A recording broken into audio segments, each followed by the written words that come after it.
सोचिए, आप सुबह उठते हैं, बच्चों को स्कूल छोड़ने की तैयारी करते हैं, दफ्तर जाने के लिए चाबी उठाते हैं और तभी खबर आती है कि आपकी मेहनत की कमाई पर एक और डकैती पड़ चुकी है।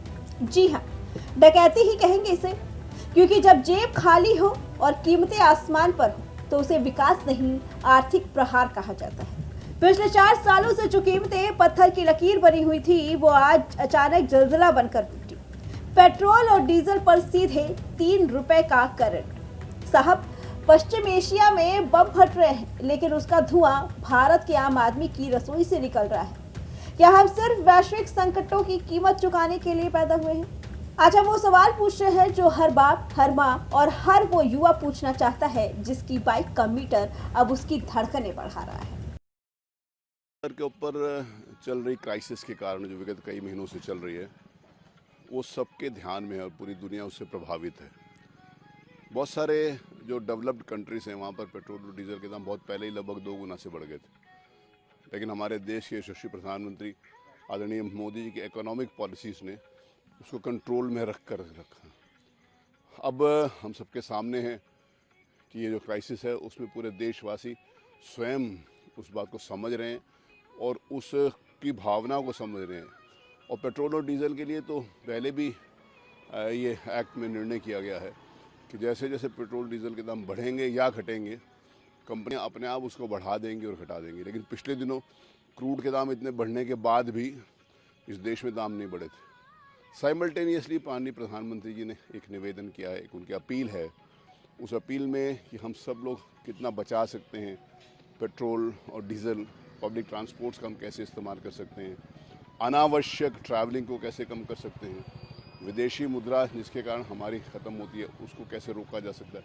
सारी बातों का एक ध्यान माननीय प्रधानमंत्री जी ने अपनी अपील के माध्यम से किया और मुझे इस बात की प्रसन्नता है कि देशवासी उस भाव, उस भावना को समझते हैं और उसके कारण आज पेट्रोल के दाम बढ़े हैं। आगे कम होंगे तो भारत सरकार उसके ऊपर भी कोई निर्णय ले सकती है। ये जो पेट्रोल की पाइप से तेल गिर रहा है ना, इसे तेल मत समझिए। ये एक आम हिंदुस्तानी का खून पसीना है जो बूंद बूंद करके निचोड़ा जा रहा है। 28 फरवरी को जब दुनिया जंग देख रही थी तब हम शांत थे, लेकिन आज उस शांति का बांध टूट गया। पेट्रोल 3.14 रुपए महंगा और डीजल 3.11 रुपए का इस झटका। ये वो आंकड़े हैं जो आपकी ईएमआई और घर के बजट की धज्जियां उड़ाने के लिए काफी हैं। दिल्ली की सड़कों पर अब पेट्रोल 97.77 पर तांडव कर रहा है, डीजल 90 के पार हो गया। याद रखिए, जब डीजल महंगा होता है तो सिर्फ गाड़ी नहीं चलती, बल्कि महंगाई की पूरी चेन दौड़ने लगती है। जो टमाटर कल तक 20 रुपए का था, वो कल 40 का होगा, क्योंकि ट्रक का भाड़ा बढ़ गया है। तेल कंपनियों का कहना है कि वे घाटे में थी, लेकिन क्या कोई तेल कंपनियों से पूछेगा कि करोड़ों जनता जो पहले से ही दूध और सीएनजी की मार झेल रही है, वो अपना घाटा कहां लेकर जाए? महंगाई बढ़ रही है, अमीर आदमी जो है वो उसके तो फायदे हो रहे हैं और जो गरीब आदमी है उसका यही सीन है कि वो भूखा मर रहा है, कोई पूछने वाला नहीं है। ड्राइवर है, कितने सारे लोग हैं, लेबर है, उनकी तो बहुत सारी परेशानियां आ रही हैं। अमीर आदमी है, उन्हीं को सारे लोग जो है वो देखते हैं। तो यही है बस। पहले गैस के दाम, फिर दूध के दाम, अब पेट्रोल के दाम, इससे किचन पे कितना फर्क पड़ेगा? बहुत ज़्यादा फर्क पड़ेगा। इंसान जो है वो राशन डलवाने के लिए भी अब 2-2 महीने सोचता है, खास करके जो लोग जैसे ड्राइवर के बच्चे हो गए और जो स्ट्रगल कर रहे हैं बच्चे, जो स्टूडेंट हैं, उनको तो साफ-साफ दिख ही रही है ये चीज़। और जो अमीर लोग हैं उनको फर्क नहीं पड़ेगा, बट ऑब्वियसली गरीब को तो फर्क पड़ेगा ही। देश के प्रधानमंत्री ने कहा इसके लिए तैयार रहना पड़ेगा। तैयार रहना पड़ेगा, तो तैयारी तो सारे कर ही रहे। अब लॉकडाउन भी लगा था, इतनी सारी चीज़ें हुई थी, तो उसमें भी सब लोग को वही करना पड़ा था जो हमारे प्राइम मिनिस्टर ने कहा था। ऐसा तो नहीं है कि जो वो कहेंगे और वो जनता नहीं करेगी। ऑब्वियसली वो प्राइम मिनिस्टर है तो हमें मानना। अमीर आदमी के लिए गोल्ड की बात हो सकती है, गरीब के लिए तो 1 ग्राम सोना भी खरीदना बहुत मुश्किल है।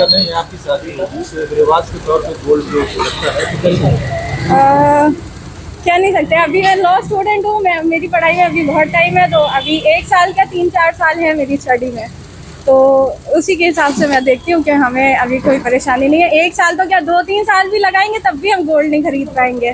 आज पेट्रोल के दाम बढ़ गए हैं, क्या लगता है क्या असर पड़ेगा जेब पर? नहीं, महंगाई तो बढ़ेगी, पेट्रोल के दाम बढ़ने से ओवरऑल पेट्रोल डीजल होता है, रेट बढ़ते हैं तो चौतरफा महंगाई बढ़ती है। एक तरफ प्रधानमंत्री मोदी जी कह रहे हैं कि जनता जो है बचत करे और दूसरी ओर पेट्रोल के रेट बढ़ गए हैं। तो पेट्रोल के रेट बढ़ा तो बहुत दिन से ड्यू भी थे, बंगाल में इलेक्शन की वजह से नहीं बढ़ रहे थे, लेकिन अब जब इंटरनेशनल लेवल पे इतना मार्केट में बढ़ गया है क्रूड ऑयल का रेट, तो भारत में बढ़ गया है थोड़ा बहुत, तो आम जनता को उससे सहमत होना चाहिए। एक खबर सामने आई थी कि जो पेट्रोल रेट बढ़े हैं वो प्रीमियम पेट्रोल पे बढ़े हैं, लेकिन आम पेट्रोल जो नॉर्मली लोग डेली यूज़ करते हैं उस पर ही बढ़े हैं। मतलब कहीं ना कहीं जेब पे असर पड़ेगा और इसका कहीं ना कहीं असर जो है बंगाल से जोड़ा जा रहा है। नहीं, बंगाल से क्यों जोड़ा जा रहा है, ये तो इंटरनेशनल मार्केट से है। जब क्रूड ऑयल के रेट अंतर्राष्ट्रीय स्तर पर बढ़े हैं तो इसका सीधा असर सब जगह पड़ेगा, सारे देशों में पड़ेगा, बंगाल से कैसे। बहाना पश्चिम एशिया का है, तर्क विदेशी मुद्रा बचाने का है। प्रधानमंत्री कह रहे हैं कि विदेश यात्रा छोड़ो, सोना मत खरीदो, तेल बचाओ। लेकिन साहब, एक डिलीवरी बॉय जो दिन भर बाइक चलाकर 500 रुपए कमाता है, वो तेल कैसे बचाए? क्या वो अपनी आजीविका को स्थगित कर दे? ये सवाल आज सोशल मीडिया से लेकर चाय की टपरियों तक गूंज रहा है। इधर जनता का दम निकल रहा है, उधर सियासत की रोटियां सिकने लगी है। विपक्ष इसे सरकारी डकैती बता रहा है। सपा और कांग्रेस के तंजों की बौछार हो रही है।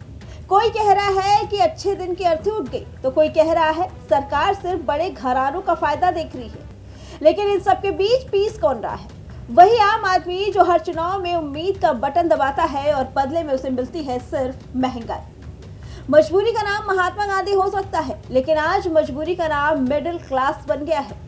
अंतर्राष्ट्रीय दबाव अपनी जगह है, लेकिन क्या सरकार के पास टैक्स कम करने का कलेजा नहीं है?